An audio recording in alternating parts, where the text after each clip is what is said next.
If you listen to Victory Lap from Nipsey Hussle, you'll hear him talk about Africa, being an African king. You talk about slave ships.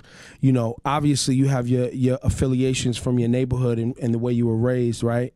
But I find it very interesting that there's certain street dudes in hip hop that want to talk about culture and the importance of family. Mm-hmm.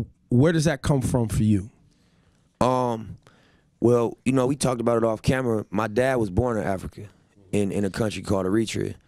But a lot of who I am, I understood more once I went over there. And just who I thought I was naturally, in parts of my personality and what I was just interested in, you know, is connected to my dad's side, you know. And so I got to meet my grandmother, I got to meet my cousins and everything. And Eritrea. And for the audience, I know because Laura, I think it was you asked the other day, where's Eritrea? Right. Eritrea is in Ethiopia. It was a small territory. There was a civil war, and now it's its own separate country. And we could talk about, that's a whole other that's a long, political 100%. conversation. But Eritreans, Ethiopians, pretty much the same. It's like same zone. It's like New York. You got all the boroughs, everybody a New Yorker. It's different nuances, tribes, you know what I'm saying? But pretty much you're a New Yorker, you know what I mean? So in that part, it's East Africa, it's called the Horn of Africa. Ethiopia, Eritrea, the political divide is not, doesn't trickle down to the people. Everybody still feel like they want people, and they, you know, everybody has pride, and one thing that I noticed when I went over there that's really different than our culture here in America is, and it doesn't sound too deep, but it really is, was how everything is based around food, right? So imagine every day from 12 noon to 3 p.m., the whole city shut down and everybody go home and eat. So like we at work right now, we'll stop we doing at noon and you'll go home to your kids and your wife. You'll go home to your husband and your kids. You'll go home to your wife and your kids, your boyfriend, your girlfriend, whatever, if we ain't married. And we'll eat with our family. The schools are let out at 12 o'clock to 3 p.m. every day. Only thing open in the city from that time is restaurants. And it took me a while to understand why that was important. I'm just thinking, okay, this is the custom and how I go, but I realized during that time, you talk to your family every day. How's your day going? Oh, it's cool, I got into it at school, you know, or everything going good, but you check in every day with your family. And it's kind of like a midday reset. You know what I mean? And you sit around the table and eat. And I realized we don't do that. We don't eat it as a family that much. Holidays we do out here, but I realized, damn, that's where the bond takes place, over the food, breaking bread with your family, you know. And even outside of that, just being in a place where you know these customs have been going on for thousands of years. Us as black people in America, this is new. Even other races in America, it's only been, what, 400, 500 years? How long America's been established? Yeah, about so that. This is a relatively new culture we all are participating in.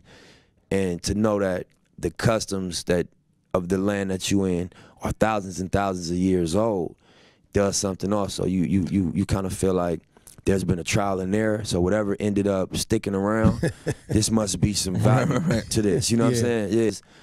My dad is from Africa, but I was raised in South Central LA. And, you know, I was turned cold. To be honest, I adapted to the culture. I didn't, naturally, that's not who I am, naturally. The culture of gangbanging in LA, that's not, none of us grow up as kids, we come from nurturing. But there's a lack of that and the coldness you get from going outside and having to survive. You get in survival mode. So when I seen the character, I don't know, I forgot his name, Michael B. Jordan character though. Killmonger. Eric Killmonger. Yeah. And then I seen the story when they start getting into what happened and why he turned like that. And even his lines and how passionate he was about. I remember there was a line saying like, he's like, yeah, I know the game of my oppressors, or something he said. I'm hip to the oppressors' game. And then the other dude was like, nah, man, you took it and you using it against your own people, using the same game that they used on you against your own people. That's so real. Now, I want to talk to my gangbanger family.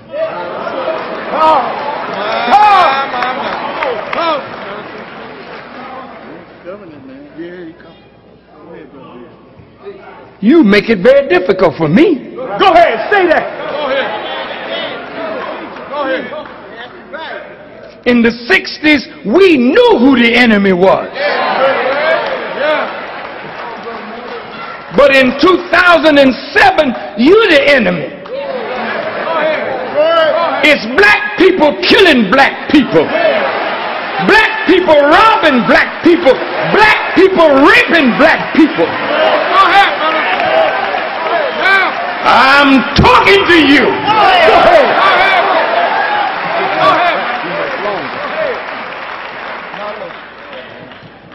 You gangbangers know the principle of retaliation, but you are retaliating on the cheapest of principles. You are not retaliating because of oppression, injustice. You are retaliating because you don't like the color that your brother is wearing. You don't like the gang that he's a part of. You don't like the area of the city that he comes from, and he may be encroaching upon your drug market, so you retaliate. We are not talking about that. And I cannot call for retaliation in matters of the slain when you have become the #1 slayers of yourself and your own people. Go ahead.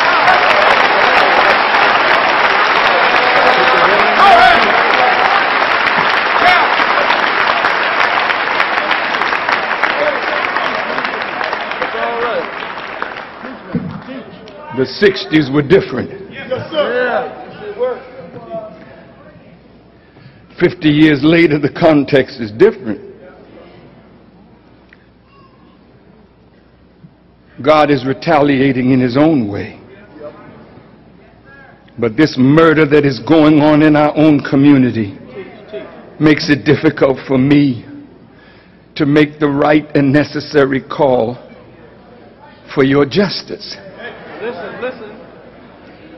On any given Saturday night in cities across this nation, it's we killing each other.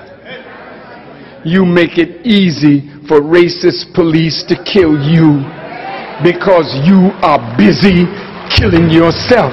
But if you stopped and became a community that respects the life of each other and will protect the life of each other and will protect your women and your girls.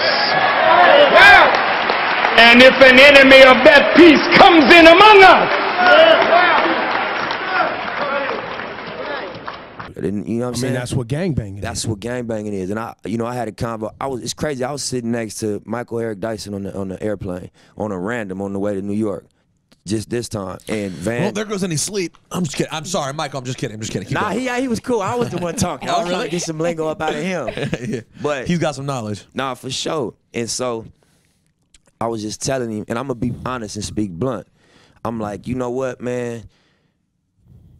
As a gangbanger, right? When you go on a mission, you might, when you looking for your so-called enemy, you driving through a different hood down the street. You know, it's an invisible line. You cross this street, now you in another hood.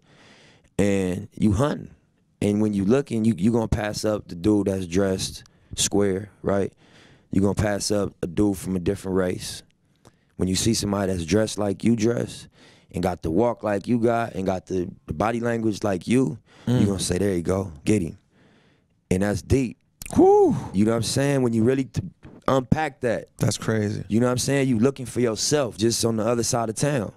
And you're going to hop out and attack him and try to down him in a real way. And being caught up in gangbanging culture, you don't think that deep. You just think of these niggas came through and shot the hood up. We about to go back through there and return the favor. But as you really mature, as I matured and you know, became exposed to other opportunities and embraced them, had to be honest with myself. I started being honest and thinking about it like, damn, you know, just the selection process, the way that you select who your target is going to be, that's something to think about.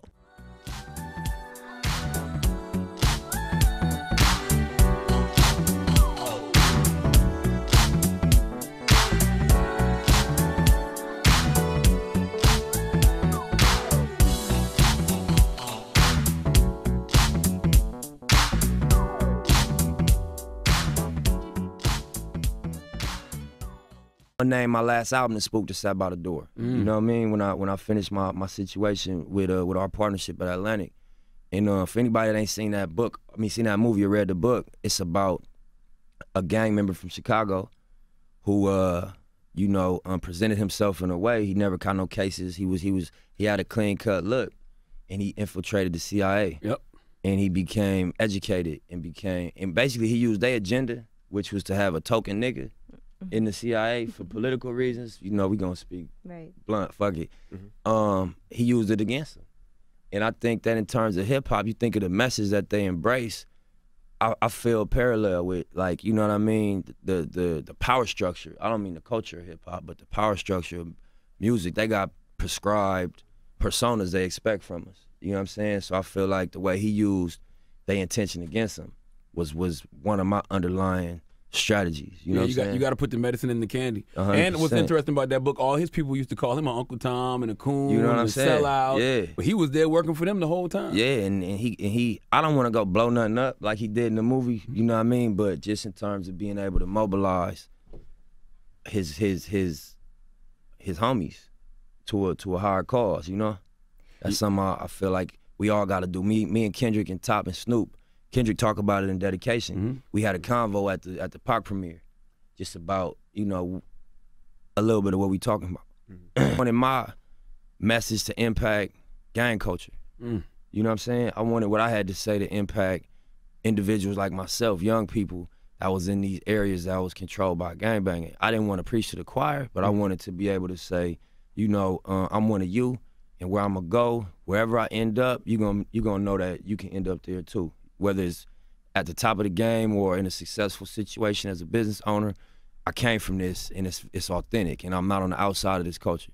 That's why I came in like I came in. I wasn't trying to like be on no super tough guy shit. You know what I'm saying? I just wanted to be clear that, you know, wherever I take it, I'm not different. I'm exactly the same. I've been through everything you've been through or you're gonna go through as somebody in that culture. There's a lot of little jewels that you saying in there. That's what I like. Like I said, the medicine really is in the candy. Because even when you drop a bar like about Dr. Sebi, yeah, like just that one thing, they killed Dr. Sebi, will make somebody go research who Dr. Sebi is. They killed him. Why do they kill all holistic doctors? Right. Messing up the medical industry. You short stopping their grind. Why do niggas get killed for hustling in front of a nigga spot? You short stopping the grind. And these niggas, they check is billions. You got niggas that get flipped for a couple $100,000. So you playing with some pharmaceutical money, you know? And what's crazy, I'm working on doing a documentary on the trial in 1985 when Dr. Sebi went to trial against New York. Right. Because he put in the newspaper he cured AIDS. Yeah. Did he beat the case. Case. And he went to federal court the next day and beat that case on record. Yep. And nobody talk about it. In 1979, I think it was, you were charged in New York City with practicing medicine without a license. You were ultimately charged, indicted, and taken before the New York Supreme Court. Charged, indicted, and taken before the New York Supreme Court. And I would advise my viewers who might be questioning your authenticity that you won that case. Now, so the charge was practicing medicine without a license and claiming that you had a remedy to cure AIDS, cancer, and diabetes. AIDS, cancer, and diabetes. So the question is, how did you win that case against what some people say are the toughest prosecutors in the land? Well, it was 1987. 87, not 79, 87. The 10th of February. Okay. My mother knew they were coming. When I told my mama that I had cured my 13 AIDS patient, she said, "They're gonna get you. They're gonna get you." So let me stop you there. You said I cured my 13 AIDS patients. Yeah. So you had 13 patients Yeah. who had AIDS. Yeah. And then you say you cured them. Sure. Keep talking. So my mother said, "They're gonna get you." I said, but Mom, why are they going to get me? Because you must remember that you live in a society that supports a certain philosophy and a certain system. So the government, recognizing that we, in their minds, are a total loss, the intelligent economists and sociologists write off black people, the poor, as a permanent underclass. That's what they say.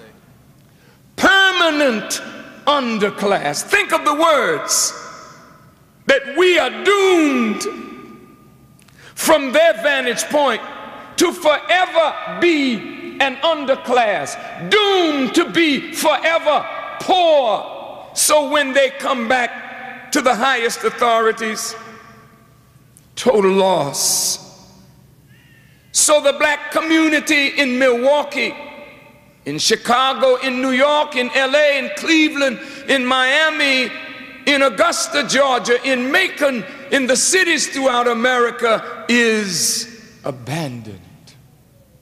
Only good for spare parts. So on your license,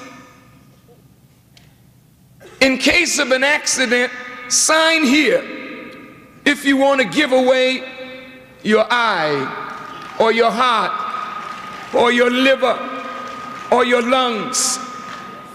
Because as a whole black person, you are worthless in this society, but your spare parts do have value. And so America abandons black people on the city streets. We are like broken down cars left alone as a blight in the community. And now they're looking at the cars that are a blight and abandoned, and they say, we must do something to get rid of this eyesore. Take the spare parts, but let's get rid of the eyesore. Right. And so the plans are afoot to remove populations wholesale. Right.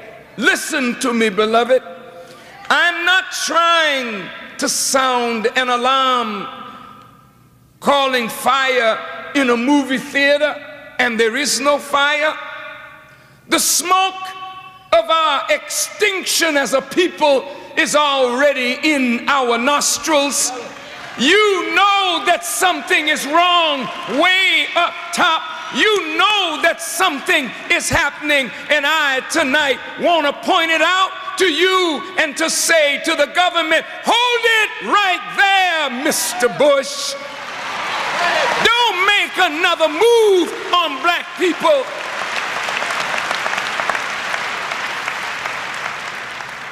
Hold it right there, Mr. Mayor. Hold it right there, Mr. Governor. Hold it right there, government of America. We are not abandoned.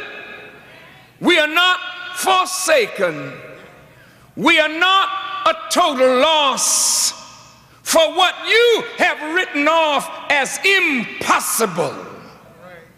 Sets the stage for God to do his work.